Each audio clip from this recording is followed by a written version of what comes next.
Algunas escenas de este programa fueron grabadas nuevamente, incluyendo imágenes de las investigaciones. En Seattle, la policía busca a un asesino mediante una huella ensangrentada. Pero esta es casi imperceptible. ¿Será esta evidencia útil para los investigadores? Se cree que una nueva computadora puede leer la mente de un asesino. ¿Se podrán hallar los secretos de un criminal en sus recuerdos? 2 cuerpos son hallados en los bosques de California. Las pistas están manchadas y son escasas. Para encontrar al asesino, la policía se valdrá de una nueva técnica láser. Cuando las pruebas son imperceptibles a simple vista, los investigadores deben usar técnicas innovadoras para encontrarlas. Estos métodos, creados con el fin de hallar pistas, representan un testigo infalible para los investigadores.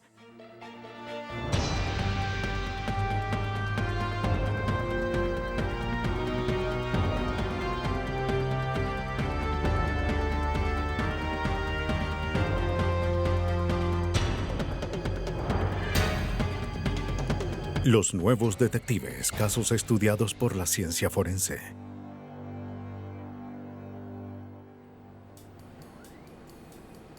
Testigos infalibles. La ciencia forense se encuentra en evolución constante, desde el hallazgo de las características únicas de las huellas dactilares hasta la capacidad de vincular a un asesino con un crimen, con los perfiles de ADN. La tecnología sigue dando nuevas armas a los investigadores. Pero solo se encuentran pruebas de ADN y huellas en el 1% de los casos. Cuando estas técnicas fallan, los detectives se valen de métodos innovadores para revelar pistas invisibles. En la hermosa mañana del 14 de mayo de 1995, en Kirkland, Washington, a las afueras de Seattle, Randy Eichel regresaba de su trabajo cuando observó que la puerta de su vecino estaba abierta. ¿Hola? Normalmente no se hubiera preocupado, pero recordó que la puerta estaba así cuando se fue a trabajar la noche anterior. ¿Hay alguien? Randy se preocupó y decidió revisar si todo estaba en orden. ¿Hola? ¿Hola? Cuando entró a la habitación, quedó impactado por lo que vio. Halló el cuerpo de una mujer de más de 30 años que yacía al pie de la cama. Su cabeza estaba envuelta en una manta y había una camiseta alrededor de su cuello. La alfombra estaba manchada de sangre. Aterrorizado, Randy llamó al 911. Quisiera informar sobre una emergencia.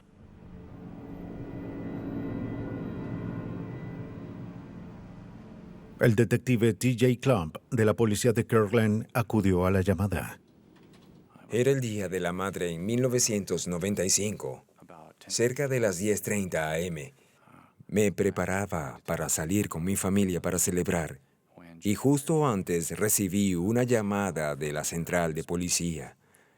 Me pidieron que contactara al sargento Markle en la división de detectives, ya que había una muerte sospechosa y todos los detectives debíamos ir a investigar. ¿Quién fue el oficial que tomó la llamada? Está allá arriba. Cuando la policía llegó al apartamento, no vieron señales de entrada forzada. A primera vista, no había nada que indicara que había ocurrido un crimen. La televisión, el estéreo y otros objetos de valor seguían en la vivienda. No había desorden. Cuando llegamos después de obtener una orden, entramos en la residencia y lo primero que me impactó fue lo limpia que estaba para hacer una escena. Estaba muy ordenada, impecable. El asesino parecía haber sido metódico al cubrir sus rastros.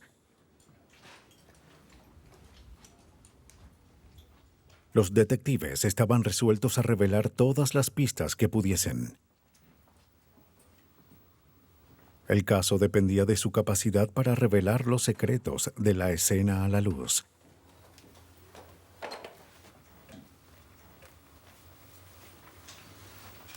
Se halló una licencia de conducir en una cartera.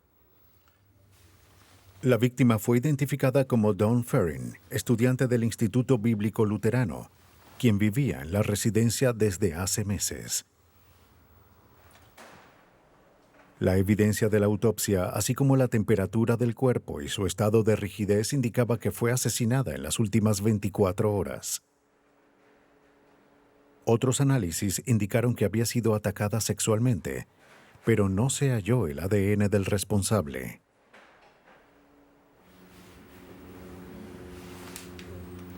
El detective y sus compañeros guardaron la evidencia de la escena con cuidado, removiendo las mantas y las secciones ensangrentadas de la alfombra. Esperaban obtener pistas para identificar al asesino. También hallaron tabaco y cenizas cerca de la cama. La víctima no fumaba. El asesino dejó esos rastros, pero no servían de mucho. Hallaron algo más que fue de mayor utilidad. Mientras buscábamos evidencia en la casa, hallamos una caja de recibos. Dawn Ferrin era una mujer meticulosa, era muy organizada. Guardaba los recibos, tenía registros, así como varias facturas, y una de ellas era del 12 de mayo del 95. Esa noche había comprado víveres en una tienda cercana.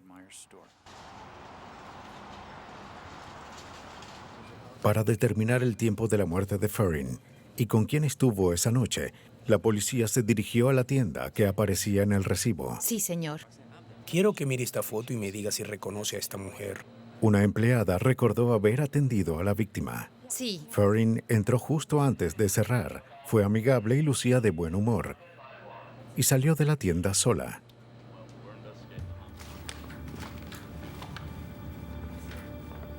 Con esta información y la evidencia hallada en la escena del crimen, los investigadores reconstruyeron las últimas horas de la víctima.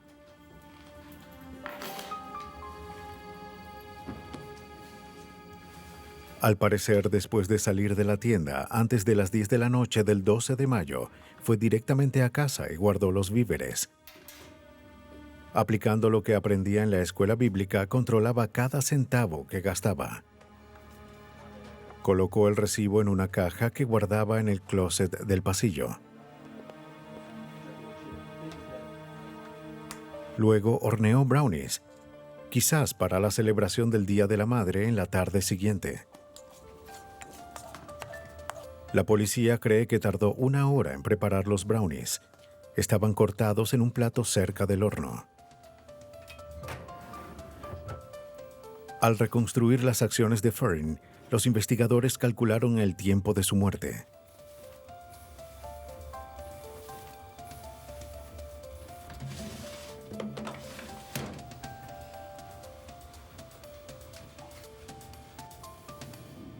Este cálculo ayudó a delimitar las oportunidades del asesino. Pero ¿quién mató a Dawn Ferrin? Un análisis minucioso de la escena reveló rastros que parecían huellas dactilares y de palmas en las mantas de la cama, rastros del asesino preservados en la sangre de la víctima. Pero no había forma de extraer las huellas de la manta. Los detectives debían aclararlas lo suficiente para que fuesen de utilidad. La evidencia fue enviada al científico del laboratorio del condado de King, Pat Warwick. Cuando vimos la evidencia, notamos que había algún tipo de fluido corporal en la manta, pero hallar detalles, algún tipo de huella o algo similar fue muy difícil. La huella estaba manchada y borrosa. Nadie había tratado de extraer una huella de una tela, y este tipo de tejido en particular parecía complicado. Warwick creía que lo mejor sería analizar las huellas con amido negro, un tinte forense que resaltaba las proteínas orgánicas como la sangre.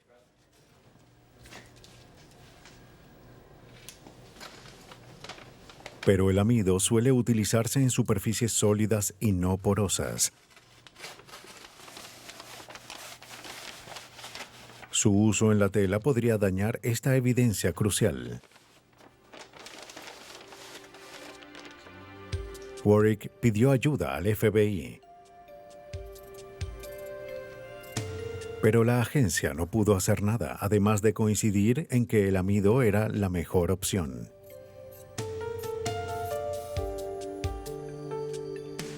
Si Warwick usaba esta sustancia en la tela, el tinte y el enjuague en agua destilada podían destruir la huella.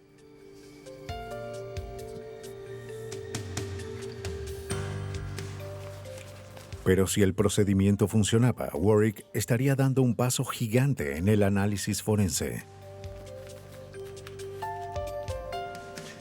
Warwick actuó con extremo cuidado, pero al parecer no fue suficiente. Cuando sumergió la tela en la sustancia, sus peores temores se hicieron realidad. El fragmento entero de la manta, con las huellas y todo, obtuvo un tono púrpura oscuro. La única esperanza de obtener una huella legible parecía haberse perdido. Las autoridades que investigaban el asesinato de Don Ferrin temían que la única evidencia forense que tenían había sido destruida. Esperando hallar otros indicios, interrogaron a los vecinos de la víctima. ¿Fue este un crimen al azar? ¿O el asesino era alguien a quien Don Ferrin conocía y había dejado entrar a su hogar? En este lugar, Un año, creo que un año, ¿no, cariño? Sí, Sí. creo. Mientras los detectives avanzaban en su labor, aún había un rayo de esperanza en el laboratorio de Warwick. Se alivió al saber que el exceso de tinta en la huella empezaba a caerse.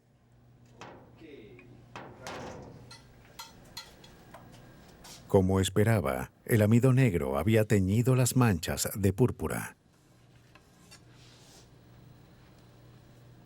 Pero la tela también se había teñido de azul claro, por lo que era difícil diferenciar la huella del tejido de la manta. La ubicación confusa de ambos patrones hacía que un análisis claro fuese casi imposible. Warwick contactó a su colega Eric Berg, experto en el campo de mejora de imágenes digitales de la policía de Tacoma.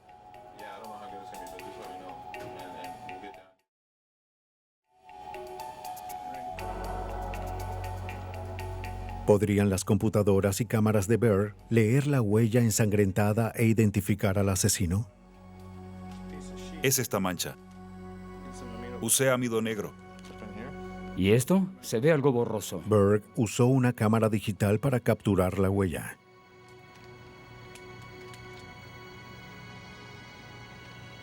Esto le dio la flexibilidad que necesitaba para manipular y aclarar la imagen.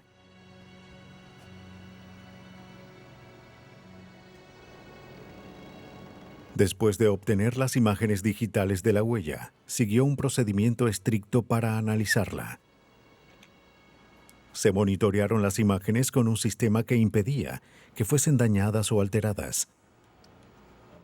El programa utiliza una norma de cifrado de datos, una norma gubernamental que de hecho permite probar matemáticamente que una imagen o un archivo digital no han sido alterados.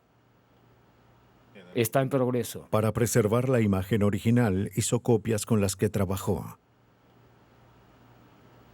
Ahora estaba listo para limpiar la huella, pero la imagen aún tenía una calidad muy baja y él no creía que pudiese lograr mucho. Los bordes de la huella parecían combinarse con el tejido de la manta. Voy a colocar esta fuente. Seguíamos la línea del borde de la huella y de repente el patrón del tejido aparecía. Desviábamos la vista y nos íbamos por la tangente. No podíamos seguir esos bordes sin que el patrón de la tela interrumpiera el análisis. Así que ese patrón fue el mayor obstáculo. Debíamos hallar la forma de superarlo o deshacernos de él y luego observar la huella que quedaría después. Muevo el recuadro hacia acá. Berg usó un programa que filtraba el patrón de fondo. Aunque no removía el patrón de tejido por completo, lo volvió borroso, por lo que el detalle de los bordes pudo verse más claramente. Pero para Berg parecía que cada paso que tomaba, a fin de aclarar la imagen de la huella, también creaba nuevos obstáculos que debía superar. Al hacer borroso el patrón del tejido, el contraste de la imagen disminuía significativamente. Aún quedaba averiguar si podía darle sentido a la evidencia. Así que salió del trabajo. Mientras Eric Berg luchaba por obtener una imagen clara, los detectives continuaron interrogando a los vecinos de la víctima. Salió del trabajo a las 9 de la noche, ¿no?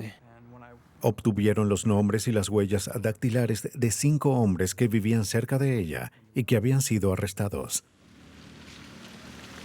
Uno de ellos era Eric Hayden, quien vivía en el apartamento que quedaba arriba del de la víctima. Cuando Hayden entró en el estacionamiento de la residencia, los detectives estaban esperándolo. Una vez que dije que observé al conductor, que era un hombre blanco de casi 30 años, noté que fumaba un cigarrillo y que nos miraba, pero su rostro seguía fijo hacia adelante.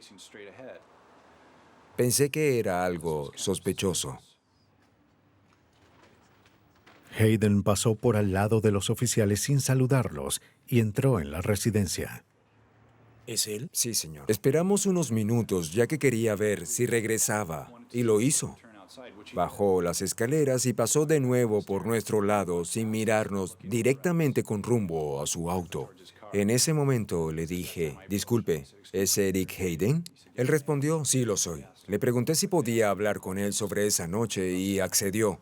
¿Es Eric Hayden? Somos... Sí. Hayden afirmó haber estado bebiendo la noche del asesinato y que no sabía nada. No vio nada inusual cuando regresó a casa. ¿Hay algo...? Sacó un cigarrillo después de empezar la conversación. Para los detectives parecía estar nervioso. En el auto. ¿Vive arriba de ella? ¿Notó algo? Pero los nervios no bastaban para lograr una condena. Si Hayden era el asesino, la policía necesitaba evidencia y Eric Berg sentía una enorme presión sobre los hombros para encontrarla. En el laboratorio, Berg utilizó otro programa para analizar la imagen de la palma ensangrentada.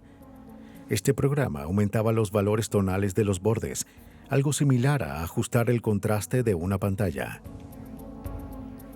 Al fin, gracias a su experticia en los programas, Berg produjo una imagen suficientemente clara para comparar con la huella de cualquier sospechoso. La policía le pidió a Warwick que revisara las huellas de los 5 sospechosos con antecedentes que vivían cerca de la residencia. Entre ellos estaba Eric Hayden. Nos dieron el nombre de Eric Hayden. Lo buscamos en nuestros archivos, hallamos unas huellas en la estación y la usamos para compararlas. Cuando uno observa las imágenes y realiza una comparación positiva como especialista, en ese análisis existe un corto intervalo en el que uno es el único que sabe. Los detectives no saben ni nadie más. Y eso te da una verdadera sensación de logro. El 31 de mayo, Pat Warwick llamó a los detectives y les dijo que obtuvo un resultado positivo. Las huellas en las mantas coincidían con las de Eric Hayden.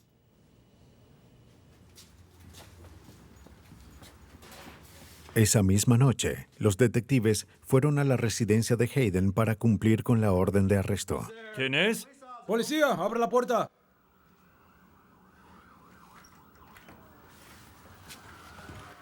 Señor Hayden, tenemos una orden de arresto. Recuéstese boca abajo, en el suelo.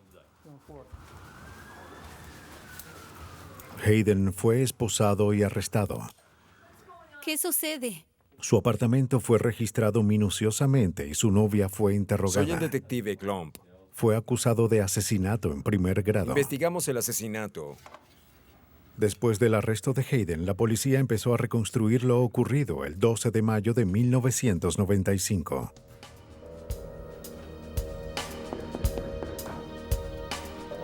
¿Sí?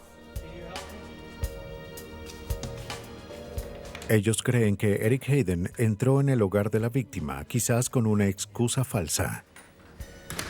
¿Puedo ayudarlo?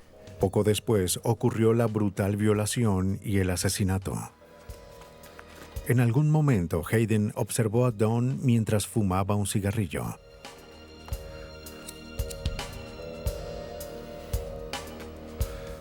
Lo apagó en la mesa de noche y cubrió a Dawn con una manta. Así manchó la tela con sus manos ensangrentadas. Una de las pantuflas de la víctima se atascó en la puerta, manteniéndola abierta. Fue esa puerta abierta lo que trajo la atención de alguien hacia la escena.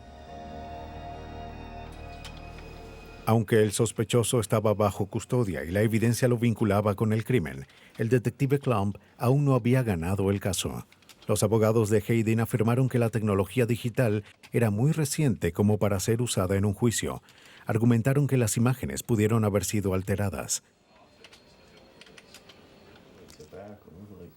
Todo nuevo método forense atraviesa un intenso escrutinio legal y científico. Cientos de casos se han perdido debido a procedimientos incorrectos de manejo de evidencia. Detrás de los argumentos de la fiscalía estaba la opinión de que una imagen alterada podía incriminar falsamente a un hombre inocente. Use amido negro. Si los abogados de Hayden tenían éxito con sus afirmaciones, la pérdida de las huellas como evidencia dañaría el caso de la fiscalía. Pero Eric Berg fue metódico al explicar el procedimiento a los miembros del jurado para que pudieran decidir por sí mismos. Lo llevamos hasta el tribunal, fuimos con el equipo, lo instalamos, tomamos la imagen que recibimos del condado, la analizamos en el juicio, la llevamos a la computadora, seguimos los pasos que habíamos hecho y la imprimimos para mostrarle al jurado que todo lo que realizamos fue igual a lo que habíamos hecho antes y que el resultado era el mismo. Convencidos de que las técnicas de mejora de imágenes digitales eran sólidas, creíbles, irrepetibles e irrefutables, el jurado solo necesitó de 3 horas para llegar a un veredicto: culpable de asesinato en primer grado. La tecnología fue increíble. Nos ayudó a resolver el caso con mayor rapidez que si lo hubiésemos hecho solos. Contactamos a personas y esperando que llegase información adicional. Esto despejó las dudas sobre si ese sujeto era el asesino porque pudo identificarlo. Dichas huellas, que al principio parecían ser simples manchas, finalmente revelaron sus secretos gracias a una nueva tecnología en imágenes digitales. Al final, estas entregaron a Eric Hayden a la justicia. Hayden dejó atrás sus huellas pensando que serían manchas ilegibles. No sabía que un análisis computarizado convertiría ese rastro en una imagen clara de su culpabilidad. Otros criminales emplean mayores esfuerzos para cubrir los rastros de sus crímenes. Pero las pruebas de un asesinato no son fáciles de ocultar. Los forenses tienen métodos para revelarlas. En una fría mañana de enero de 1987, un cazador revisaba sus trampas en la nevada región de Cactus Flats, en Big Bear, California. Era difícil trabajar en un clima tan espantoso.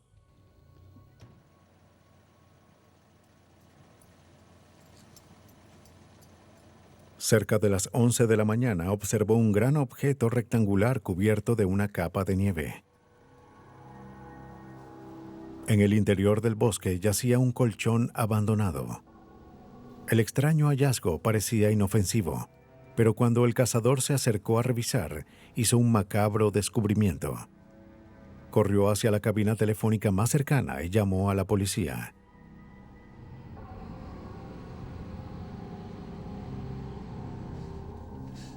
El sargento Gary Stroop, del Departamento del Alguacil de San Francisco, acudió a la llamada. Cuando llegamos, empezaba a nevar otra vez y quizás hacían menos de 7 grados. Así que analizamos la escena lo más rápido que pudimos para salir de allí antes de quedar atrapados. Debajo del colchón yacían 2 cuerpos, un hombre y una mujer, ambos asesinados. Lo sé, hace frío. Stroop halló que de cierta forma el clima estuvo a su favor. El frío preservó los cuerpos y evitó la descomposición. También tuvo suerte de encontrarlos intactos. Revisa ya. Hay algo que... Habían muchos animales allí, osos, pumas, coyotes, ya saben, de todo. Si el clima hubiese sido más cálido, quizás los cuerpos habrían sido atacados por los animales. Ya saben, huellas, cualquier cosa. Pero ¿quiénes eran las víctimas? ¿Quién las asesinó? Lo tomaré por aquí. Las únicas pistas en la escena eran las víctimas y el colchón. El hombre tenía varios tatuajes distintivos que parecían haber sido hechos en prisión. Veo sangre en esa parte. Los detectives revisaron los registros carcelarios a fin de identificarlo. Habla el sargento. La corazonada de Stroop sobre los tatuajes fue cierta. Las huellas tomadas del hombre coincidían con las de un ex convicto llamado Richard Grison. Sí. La mujer fue identificada como su novia Shanna Toll. Sí, es que... La autopsia mostró que ambas víctimas habían muerto por múltiples disparos. Con los registros carcelarios, los detectives encontraron e interrogaron a los familiares de Richard Grison.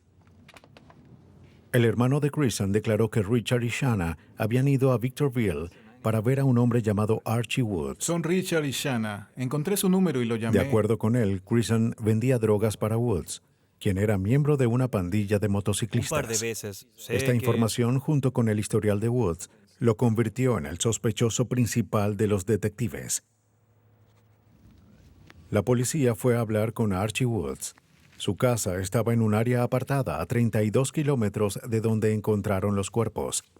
Woods no estaba en casa. La novia de Archie, Sherry Mills, recibió a los detectives. Les dijo que no sabía dónde estaba Archie, pero con renuencia los dejó entrar.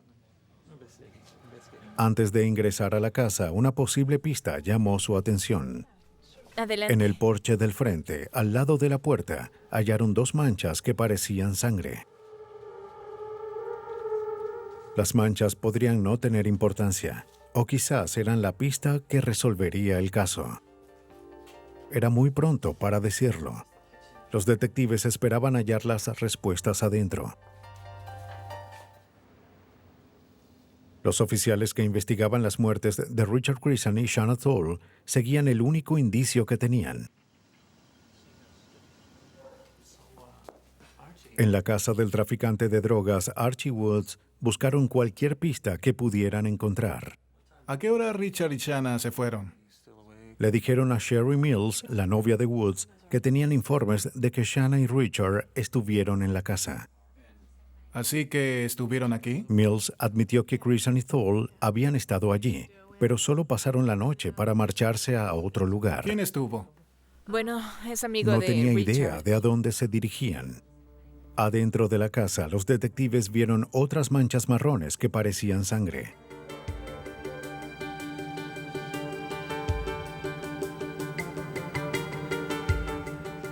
La casa olía a pintura fresca. En la habitación trasera hallaron varias latas de pintura. No encontraron ningún colchón. Si el crimen ocurrió en esa habitación, la policía sospechaba que la pintura ocultaba evidencia crucial. Los oficiales debían ver debajo de la pintura para buscar evidencia. Era la única forma de relacionar el homicidio con esta posible escena del crimen. Pidieron una orden de registro y notificaron a la unidad de escenas del crimen que tenían un problema que resolver. En el patio, los oficiales vieron varias huellas de neumáticos, similares a las de un auto deportivo. Una de las víctimas, Shanna Toll, fue vista por última vez conduciendo su auto deportivo de gran rendimiento. Las manchas de sangre fueron examinadas y se recogió toda la evidencia. Aún así, los oficiales tenían varios obstáculos. Si la sangre coincidía con la de las víctimas, pudo haber sido el resultado de una pelea. No había suficiente sangre a simple vista como para probar que ocurrió un crimen. Parecía que la investigación había llegado a un callejón sin salida.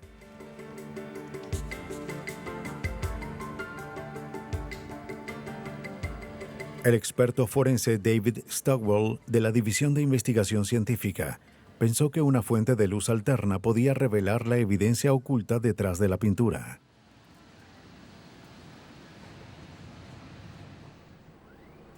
La fuente de luz alterna es un tipo de rayo láser de intensidad variable usado para encontrar fluidos en prendas de vestir o en una escena del crimen.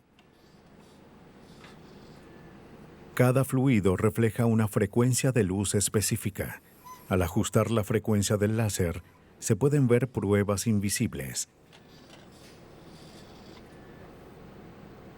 Los técnicos forenses usaron anteojos sombreados y químicos a fin de detectar fluidos corporales que brillaran con el rayo láser.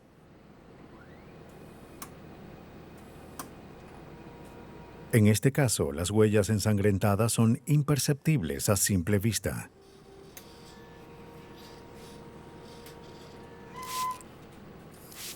Pero al rociar los químicos adecuados y con el láser de luz en la frecuencia correcta, éstas logran brillar.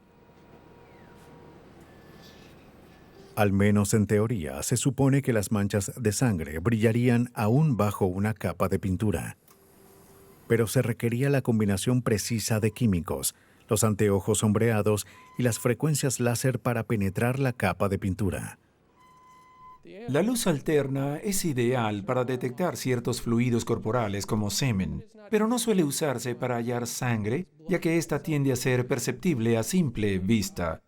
Lo que hicimos fue ver a través de esa capa opaca de pintura para saber qué había debajo. ¿Pero un procedimiento tan inusual funcionaría en el hogar de Archie Woods? La policía de San Bernardino no había usado fuentes de luz alterna de esta manera.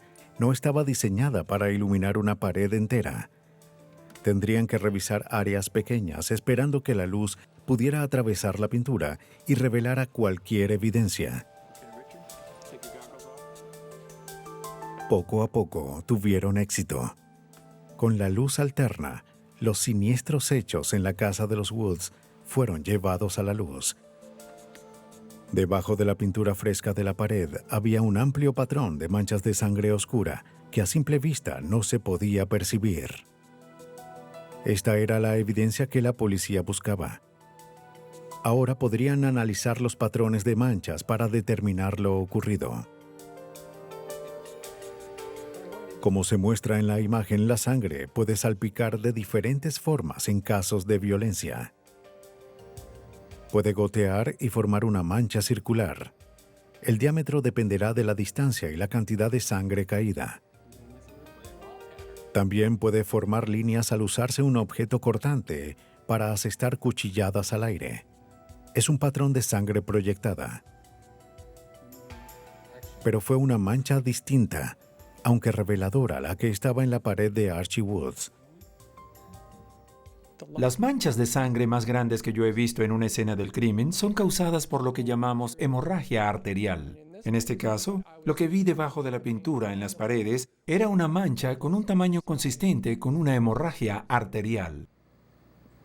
Los patrones de hemorragia en la pared coincidían con el lugar de las heridas halladas en Chris Toll. La luz alterna reveló una imagen macabra de sus últimos momentos.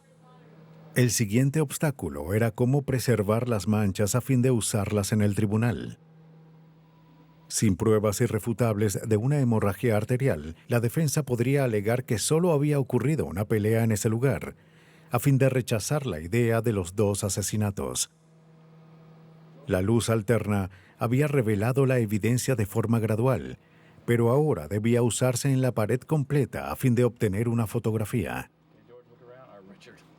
Los investigadores usaron una técnica llamada pintura de luz. Al abrir el obturador de la cámara, se iluminó la pared con la luz alterna de izquierda a derecha y de arriba hacia abajo, hasta que todo el lugar fue fotografiado completamente por varios minutos. Cuando se obtuvieron los negativos, estos revelaron una imagen clara y admisible de lo que la luz alterna mostró. Fueron buenas noticias para el sargento Stroop. Con el patrón que revelamos en esa pared gracias al láser, fue obvio que la enorme mancha fue causada a gran velocidad. Era mucho más de lo que pudo haber causado una nariz ensangrentada o una golpiza. La evidencia de que había ocurrido una muerte violenta se acumulaba. Los patrones de sangre revelaron que cuando Thole y Grissom recibieron los disparos, yacían en la cama y no eran ninguna amenaza para su atacante. Mientras tanto, el supuesto asesino seguía suelto. Estás en la escena, ¿no? Bien. Hasta luego. En San Bernardino, la búsqueda de Archie Wood, sospechoso del asesinato de Richard Grissom y Shanna Thole, cobró más urgencia. Acabo de hacer una llamada. Para no ser implicada por los crímenes, la novia de Woods cooperó con las autoridades. No, él se marchó un poco después. Informó a los detectives que Archie estaba en Modesto, visitando a su hija en su cumpleaños. Richard ya había recibido los disparos cuando... El día en el que el detective Stroop estuvo reuniendo evidencia en la casa de Archie, este ya había sido arrestado en un condado vecino por llevar un arma oculta en un vehículo. El auto que conducía era deportivo. El auto deportivo de Shanna. Dentro de una celda en la cárcel de San Bernardino, Woods negó haber participado en el doble homicidio. Afirmó que los crímenes fueron cometidos por miembros de su pandilla. Tome asiento. Sí. Según Woods, la noche del asesinato, ellos le pidieron que llevara a Richard Grissom a su casa. Woods afirmó que cuando Grissom y Thole llegaron, él se marchó, como le indicó su pandilla. Woods se negó a identificar a los miembros involucrados. Yo me fui, me marché, estaba lejos. Archie mantuvo su versión. Él no sabía a quiénes habían dejado entrar en su casa. Estaban vivos cuando se fue y muertos al regresar, pero no quiso dar los nombres de los otros individuos involucrados. Tienen al sujeto equivocado. Archie Woods dijo que cayó en pánico y que se deshizo de los cuerpos en Volví a Big casa y Bear. cuando los vi me asusté. Pero con la ayuda de la luz alterna, la policía descubrió la pieza de evidencia que derrumbaría la historia de Archie. La posición reclinada de las víctimas, como indicaban las manchas en la pared, no coincidía con una confrontación violenta. Bien, Los detectives descifraron lo que pudo haber ocurrido esa noche. está bien, bien. Grissom y Thole fueron a la casa de Archie para resolver una disputa sobre una venta de drogas que salió mal. Fue una larga noche de discusiones y problemas. Hay que hacer algo, no podemos seguir así, ¿cierto? Al parecer, no se llegó a un acuerdo satisfactorio para Archie. Pero dejó que Grissom y Thole pensaran lo contrario. La pareja fue a dormir sin saber el alto precio que Archie planeaba hacerles pagar esa noche.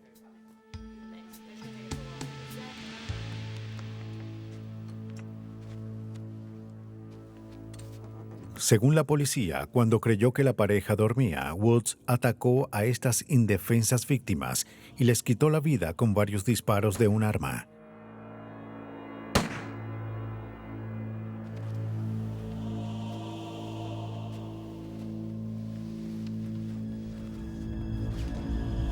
Lo único en lo que Woods dijo la verdad fue que se había deshecho de los cuerpos y el colchón en Big Bear, pensando que nadie los encontraría.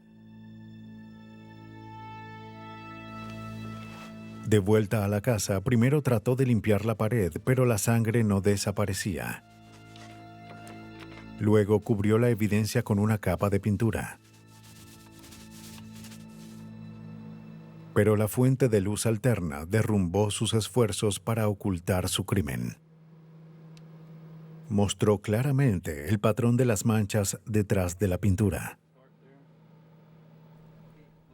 Al observar la escena, no cabía duda de que ellos fueron asesinados en la cama, así que mostraríamos a todos lo que sabíamos, lo probaríamos y convenceríamos al jurado de que lo hizo. Y así fue. Tienen al sujeto equivocado, les estoy Archie diciendo Woods que... recibió 2 cadenas perpetuas por el doble asesinato de Richard Grissom y Shanna Thole. No lo hice, dije, oigan muchachos, Todos los criminales dejan un rastro de evidencia. La clave es saber cómo encontrarla. Pero la evidencia más convincente es la menos tangible. el conocimiento del criminal de sus propios actos. Una nueva técnica busca analizar la mente del sospechoso a fin de poner la memoria del criminal en su contra. Larry Farwell es el director y científico en jefe del Laboratorio de Investigación sobre el Cerebro en Fairfield, Iowa. Él desarrolló un nuevo sistema computarizado conocido como huella cerebral, que analiza los centros de memoria del cerebro humano. Él cree que la huella cerebral será usada algún día para relacionar a los criminales con sus delitos. La huella cerebral es un método científico que determina si cierta información está o no almacenada en el cerebro. Si un sujeto cometió un crimen, de seguro tendrá esa información guardada en su cerebro. Podemos usar la huella cerebral para determinar científicamente si cometió o no el crimen.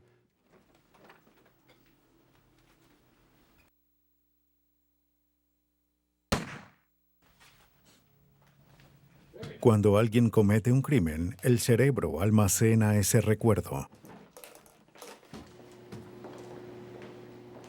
La huella cerebral busca revelar esos recuerdos al mostrarle al sospechoso evidencia tomada de la escena del crimen.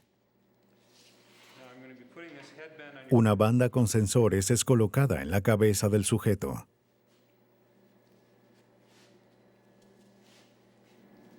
En la pantalla aparece una serie de imágenes. La computadora registra las ondas cerebrales producidas como respuesta a lo que ve el sujeto. Dichas respuestas se registran como ondas. Al analizar el patrón de las ondas, Farwell puede determinar si el sujeto reconoce lo que ve. En una situación en la que se ha cometido un crimen, hay ciertos detalles sobre este que solo conoce el criminal. Así que analizamos si su cerebro tiene guardados esos detalles. Si es así, el sujeto es culpable. Si no, no lo es. El FBI está a la vanguardia en el desarrollo y análisis de nuevas tecnologías. Al descubrir el sistema de Farwell, lo pusieron a prueba. Se analizó la huella cerebral de algunos agentes del FBI en sus instalaciones de entrenamiento en Quantico, Virginia. Realizamos un estudio en agentes del FBI, cuyo propósito era ver si podíamos determinar si un sujeto es un agente del FBI o no, con base en sus ondas cerebrales. Si encontrábamos a un agente, entonces podíamos determinar si alguien era parte de alguna organización extranjera de inteligencia o parte de un grupo criminal con sus respuestas cerebrales. Cada sujeto observó una serie de palabras en la pantalla de una computadora. Muchas eran acrónimos del FBI o términos que solo agentes conocían. Se les dijo a los agentes que hicieran todo lo que pudieran para no revelarle a Farwell que estaban relacionados con el FBI. La respuesta cerebral de los participantes a cada estímulo se midió con electrodos en una banda. Estos estaban conectados con el programa de análisis de ondas cerebrales de Farwell. Lo que hicimos fue mostrarles estímulos, frases que solo un agente del FBI, gracias a su entrenamiento, conocería, mezcladas con otras. Los agentes las reconocieron, detectamos sus respuestas, supimos que eran agentes. El principio detrás del sistema de huellas cerebrales es muy simple. Farwell descubrió que los centros de memoria del cerebro humano responden a la vista de estímulos conocidos con un cambio distintivo en la actividad eléctrica. Él llama a este cambio un murmur. Esta es la respuesta cerebral específica que medimos y analizamos con la computadora para determinar si un sujeto reconoce las palabras o imágenes que mostramos en la pantalla, que son relevantes en el crimen o en la investigación. Cuando el sujeto ve algo en la pantalla, esto crea un patrón de actividad cerebral. Un murmur es una actividad cerebral incrementada, causada cuando el sujeto reconoce lo que ve. Esta banda medirá Los participantes que no trabajaban para el FBI no reconocieron los estímulos específicos de la agencia, así que no se detectó ningún murmur. relevantes para el FBI y otras que no. Investigadores de la Marina de Estados Unidos también oyeron sobre el sistema. Crearon otra prueba para ver si la huella cerebral podía distinguir a estudiantes de medicina de la academia de individuos civiles. Se usaron acrónimos específicos sobre medicina y Fuerzas Armadas. La teniente René Hernández dirigió la prueba. Fue 100% exacta, se identificó a cada uno. El truco no depende tanto de que la técnica funcione adecuadamente, sino de hacer las preguntas correctas, ya que si no se hubiera mostrado un grupo de acrónimos que solo los estudiantes conocieran, no habríamos podido determinar la diferencia entre los estudiantes y el personal. Así que el truco radica en hacer las preguntas correctas, ya que el cerebro siempre responderá con la verdad. Una preparación cuidadosa de las palabras o imágenes de una prueba es vital para obtener resultados precisos y útiles. Las preguntas deben formularse de forma que cuando ocurra un murmur se sepa el porqué. En un caso de homicidio, tanto el testigo como el responsable de un disparo pueden presentar un murmur al observar el arma asesina. Hay dos personas, pero solo una cometió el crimen. La otra simplemente lo vio. Poseen la misma información en el cerebro, así que para descifrarla hay que formular bien las preguntas. Pruebas rigurosas creadas en un laboratorio son una cosa, pero ¿cómo este sistema de huella cerebral funcionará en medio de un caso de homicidio? ¿Podrá la computadora del Dr. Farwell leer la mente de un asesino? Como una historia sacada de una novela de ciencia ficción, la huella cerebral podría ser la herramienta forense más eficaz del próximo siglo. Ningún secreto de un criminal estará a salvo cuando sus propias ondas cerebrales lo lleven ante la justicia. El capitán Blaine Corral, comandante de la División de Investigaciones de la Policía de Alexandria, en Virginia, también analizó el sistema. Aunque al principio se mostró escéptico sobre su uso en el mundo real, pronto se convenció. Claro. Gracias. Lo que imaginé fue a los tres chiflados con una ensaladera en la cabeza y rodeados de cables. Pensé que esta técnica o tecnología no solo sería inútil, sino que no iba a ser aceptada dentro de la comunidad policíaca. Corral comparó la huella cerebral con el polígrafo, el detector de mentiras utilizado por la policía por muchos años. Este procedimiento aún no es aceptado en los tribunales, pero se ha convertido en una herramienta para la policía. Señor. El polígrafo funciona porque la persona no puede controlar su ritmo cardíaco, o lo que llamamos respuesta electrodermal, ni el patrón de respiración. La huella cerebral toma un paso más allá y reconoce el hecho de que no puedes controlar la actividad eléctrica del cerebro. Un polígrafo solo registra respuestas emocionales o estrés, como el ritmo cardíaco y respiratorio o el sudor.